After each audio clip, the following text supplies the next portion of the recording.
आइए दोस्तों, हम लोग छत्तीसगढ़ के नाट्य और लोक कथा के बारे में जानेंगे। जो है यह तीसरा वीडियो जो आप सब की अपेक्षा के लिए जो है हिंदी के 9वीं और 10वीं कक्षा के विद्यार्थियों के लिए ये तीसरा भाग प्रस्तुत है। छत्तीसगढ़ की कला संस्कृति में हमने लोकगीत लोक नृत्य को जो है भाग 1 और 2 में देखा है। आइए चलते हैं लोक गाथा और लोक नाट्य की ओर। जो है छत्तीसगढ़ की लोक गाथाएं और लोक नाट्य में लोक नाट्य जो है नाट्य ही नाचा है। रायपुर, धमतरी, महासमुंद, दुर्ग के आसपास के क्षेत्रों में गम्मत नाचा और गम्मत मिलकर के नाचा बनाते हैं। लोरिक चंदा चंदैनी के रूप में, रहस, भद्रानाट, नाट्य माओ पाटा, ये लोक नाट्य हैं। देवार गीत जिसमें महाभारत की लोक गाथाओं का वर्णन ज्यादा होता है, इसलिए इसे लोक गाथाओं में रखा गया है। इसके अलावा कुलभाषण की गाथा, ढोला मानव की गाथा जो राजस्थानी लोक गाथा है, दसमत कईना, आल्हा उदल की कहानी, पांडवानी जो है, और भरथरी की गाथा जो है, राजा भरथरी की कथा पर आधारित जो है, ये लोक गाथाएं हैं। तो चलते हैं हमारे प्रसिद्ध जो है छत्तीसगढ़ के जो है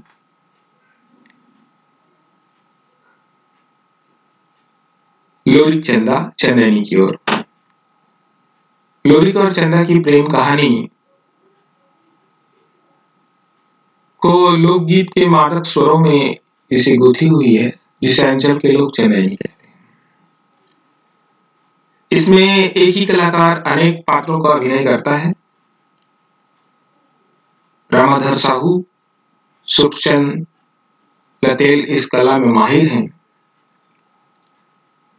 लोरिक चंदा में महाकाव्य सदृश मंगलाचरण से गाथा का प्रारंभ होता है। कथा इस प्रकार है कि गौरा आरंग के जो राजा महर्ष है को एक पड़वा भैंस का बच्चा जिस कहते हैं, इसका नाम सोन पड़वा रखा गया था। बोरसाय राउत के द्वारा भेंट किया जाता है और राजा जो है महर अति प्रसन्न होकर बोरसाय को उसके बदले में जो है रीवा गांव दे देते हैं। बोरसाय राउत के जो है सहोदर पुत्र लोरिक और राजा महर की पुत्री चंदा हमउम्र थे। चंदा और लोरिक में प्रेम हो जाता है। दोनों एक दूसरे से मिलने सदा साथ रहने का वचन देते हैं। राजा महर और सेनापति को इस बात का पता चलता है तो उन्होंने उन दोनों को अलग किया और एक दूसरे को के मिलने की कोशिश में जो है दोनों की मृत्यु हो जाती है। इसमें अलग अलग पात्रों ने अलग अलग कहते हैं। तो चंदैनी के भाषण को ना दिखा करके मैं बैतलराम द्वारा साहू के द्वारा जो गाया मादक गीत जो है आपके कुछ अंश उसको प्रस्तुत बता रहा हूँ, जिसमें लोरिक चंदा के बारे में और व्यथा के बारे में जो है छोटी सी पंक्ति नजर आ रही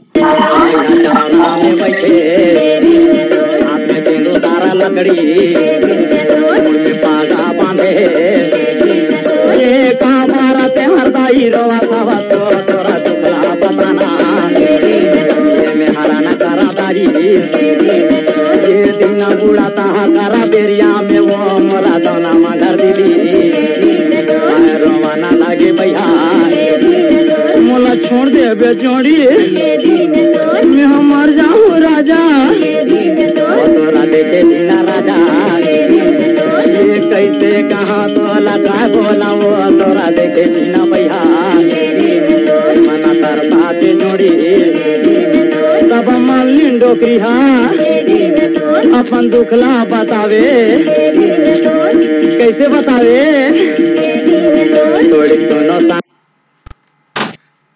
आगे चलते हैं हम लोग छत्तीसगढ़ के नाट्य में गम्मत नाचा जो है,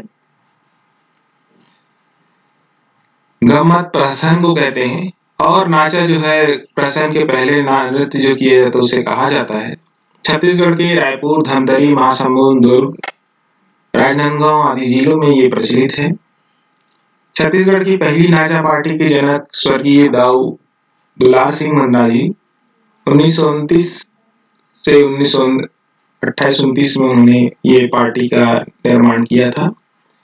दाऊ जी ने चिकारा के स्थान पर नाचा में हारमोनियम का प्रयोग शुरू किया। रवेली नाचा पार्टी के नाम से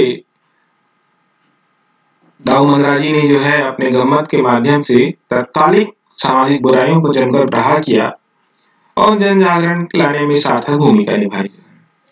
हबीब तनवीर के निर्देशन में चरणदास चोर नाटक बना, जिसमें लालू राम ने जो है यादगार भूमिका निभाई है। नाचा और गम्मत दोनों मिलकर के नाचा कहलाते हैं। नाचा का उद्भव जो है वो खड़े साज की गम्मत से हुआ है। खड़े साज की गम्मत मराठा सैनिकों के द्वारा अक्सर ये प्रस्तुत किया जाता था, जो है वो हम अपने मनोरंजन के लिए वो करते थे जो है, और इसी में से जो है ये उद्भव हुआ है। नाचा मूलतः हास्य प्रधान नाट्य है। नाचा में परी और जोकड़ एक स्थायी पात्र हैं जो प्रत्येक नाचा में देखने को मिलेगा। जो परी एक सामान्य भोली भाली और नेक स्त्री है। परी का अभिनय भी पुरुष कलाकार ही निभाता है।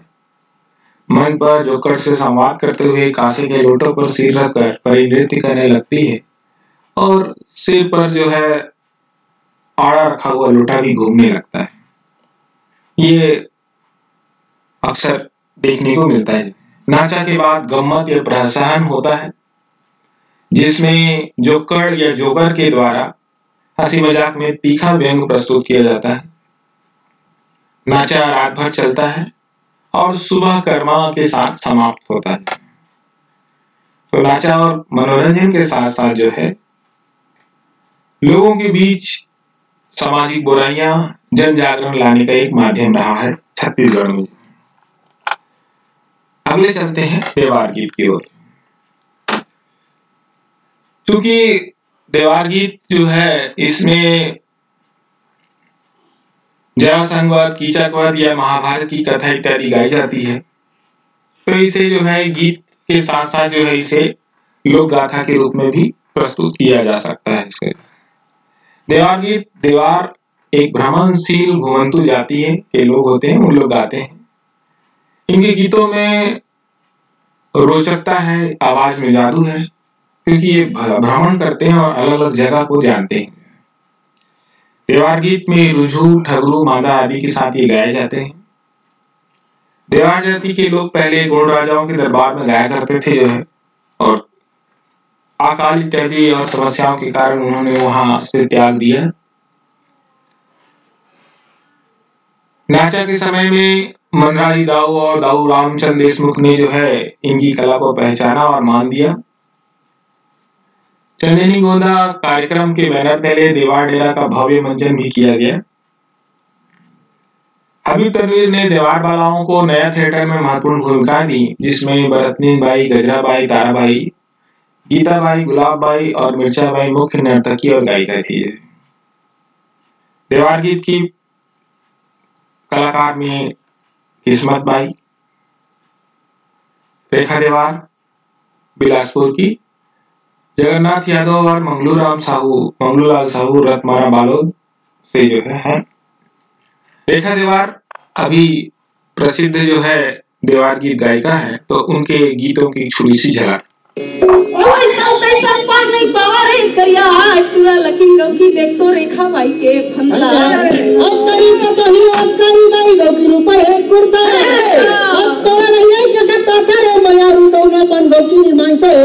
के सुरता ये तेरा जुड़ी मत मतावा तेरा जुड़ी रे मत मतावा तेरा जुड़ी रे मत मतावा तेरा जुड़ी रे मत मतावा तेरा जुड़ी रे। आइए चलते हैं अब रहस्य की ओर। जो है रासलीला ही छत्तीसगढ़ी जनमानस में रहस्य कहलाती है। रहस्य नाट्य बिलासपुर जिले या उसके आसपास के क्षेत्रों में सतनामी पंथ को मानने वाले लोगों में प्रचलित है। यह एक विलुप्त होती अनुष्ठानिक कला है जिसमें गायन, वादन, नृत्य, संगीत के साथ साथ मूर्ति कला का भी समावेश होता है। इसमें कृष्ण लीला एवं गुरु घासीदास के उपदेश व भजनों को उसे संयुक्त रूप से प्रस्तुत किया जाता है। जिस गांव में रहस्य का आयोजन होता है उसे ब्रजमंडल मानकर के उसकी सजावट की जाती है। गांव में मिट्टी की बड़ी बड़ी विशाल रासलीला के प्रसंगों पर आधारित प्रतिमाएं जैसे पूतना वध, बकासुर वध, महारास आदि की प्रतिमाएं बनाई जाती है। कुल प्रतिमाएं 126 तक बनाई जाती है, लेकिन परिस्थितियों के अनुसार से अब प्रतिमाओं की संख्या सीमित कर दी गई है। रासलीला रात्रि 9 बजे से प्रारंभ होती है और प्रातः काल तक चलती है।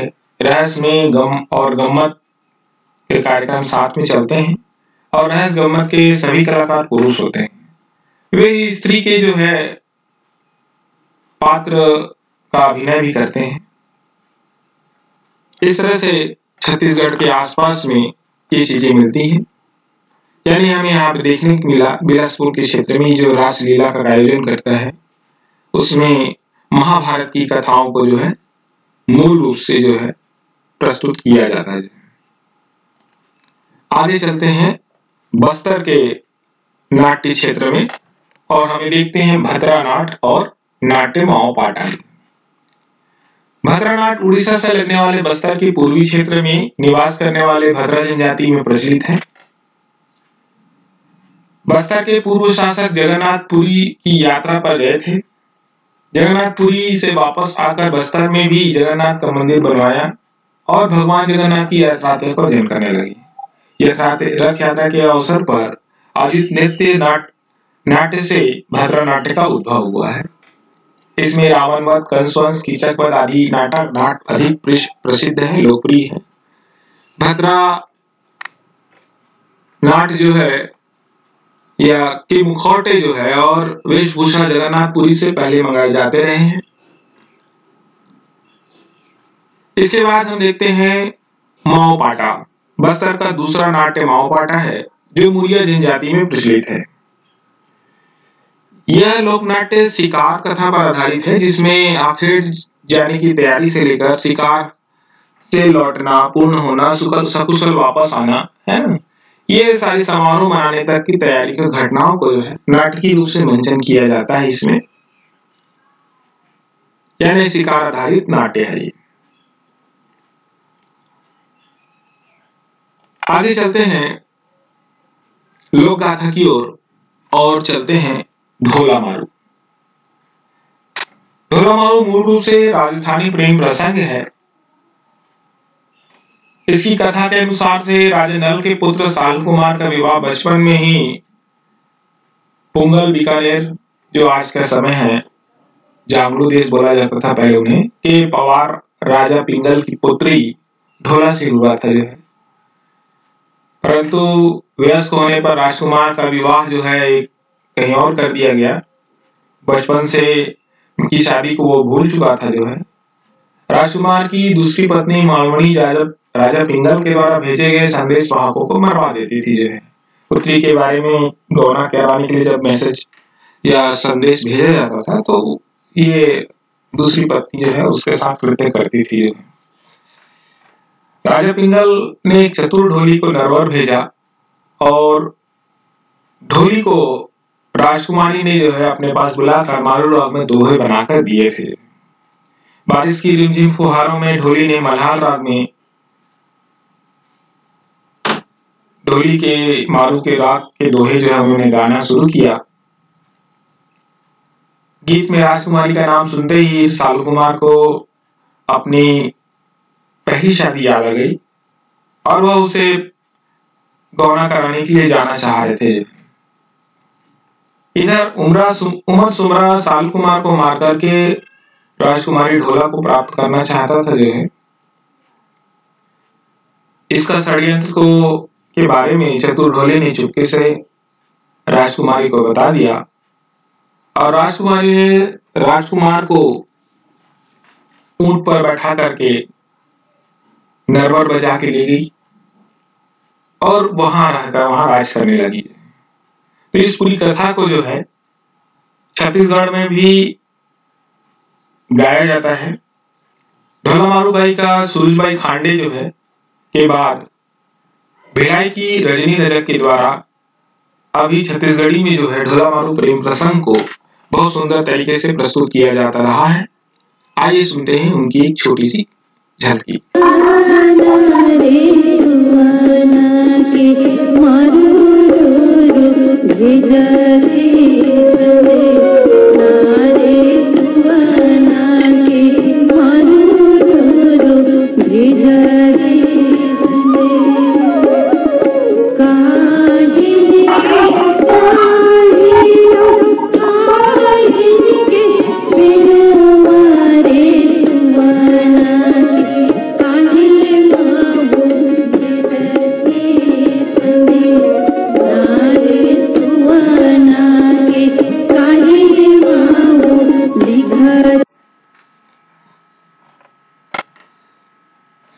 छत्तीसगढ़ के प्रसिद्ध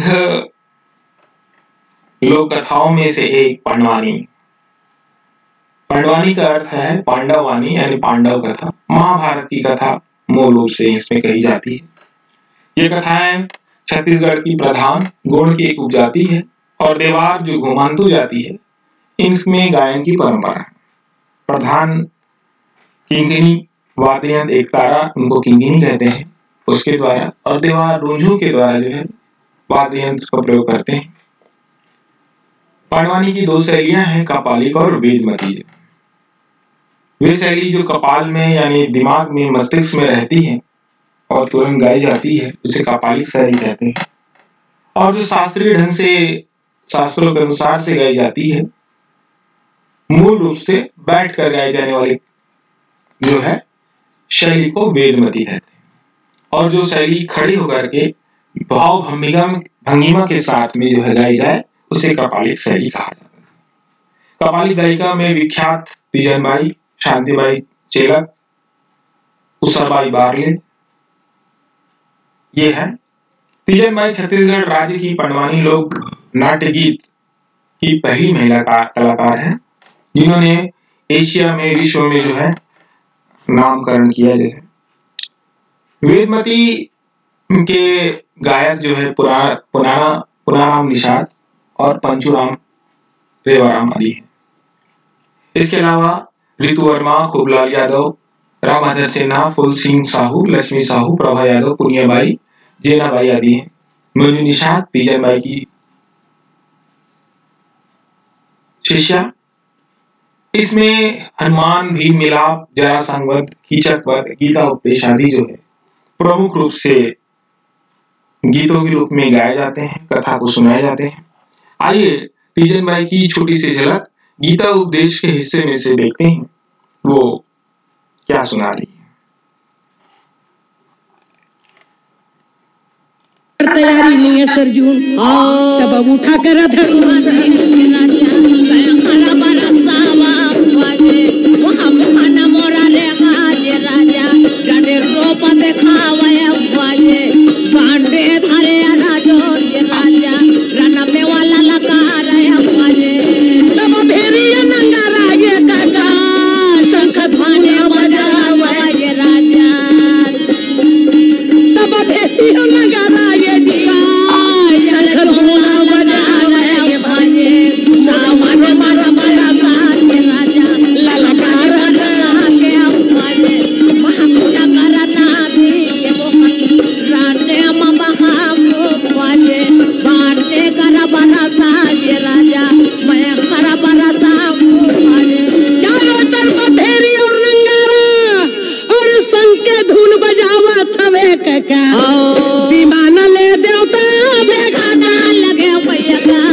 हैं अगली कथा की ओर। वो है भर्तहरि। राजा भर्तहरि या भृतहरि जो है और रानी पिंगला के वैराग जीवन पर आधारित कथा को भर्तहरि कहा जाता है। कथा के अनुसार से उज्जैन के राजा भृतहरि अपनी तीसरी पत्नी पिंगला पर मोहित थे और अत्यंत विश्वास करते थे।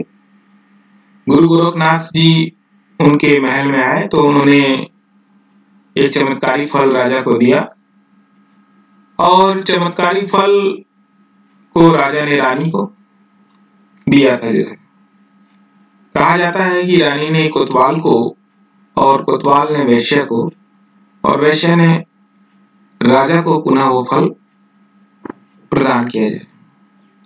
राजा फल को देखते ही सोच में पड़ जाते हैं और रानी पर शक करने लगते हैं। गलतफहमी में राजा विक्रमादित्य ने जो है राजा भर्तहरि जो है विक्रमादित्य को राजगाट सौंप करके जो है वैराग्य धारण कर लेते हैं। परंतु फल चंपादासी के कारण ही कोतवाल तक पहुंचा था। रानी अपने भर्तहरि राजा से बहुत प्रेम करती थी। राजा उसकी परीक्षा लेना चाहते थे और परीक्षा में रानी ने अपना प्राण त्याग दिया था। परंतु सच्चाई पता चलने पर शिव जी के द्वारा रानी के प्राण वापस प्राप्त होते हैं। ऐसी एक कथा बोली जाती है। इसमें राजा का जोगी के वेश में आना, चंपादासी का जोगी को भिक्षा देना, चंपादासी द्वारा राजा को पहचानना, चंपादासी को सजा देना, रानी से चंपादासी के लिए विनती करना और शंकर पूजा, चंपा को शंकर दर्शन, ये जो सब बिंदु है भर्तहरि के मूल बिंदु है जिसके अंतर्गत गायन किए जाते हैं। वर्तमान में रेखा देवी छत्री जल छत्री जो है वो गायन कर रही हैं, परंतु सूरजबाई खांडे ने जो है भर्तहरि में जो है सिद्धस्थ कला इसको प्रचार और प्रसार किया। भर्तहरि की गायन आज हम देख रहे हैं वो सूरजबाई खांडे के कारण है। तो आइए देखते हैं उनके गीत के कुछ अंश।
आप सबने भर्तहरि सहित अन्य लोक गाथाओं को बहुत सुंदर तरीके से देखा सुना जो है।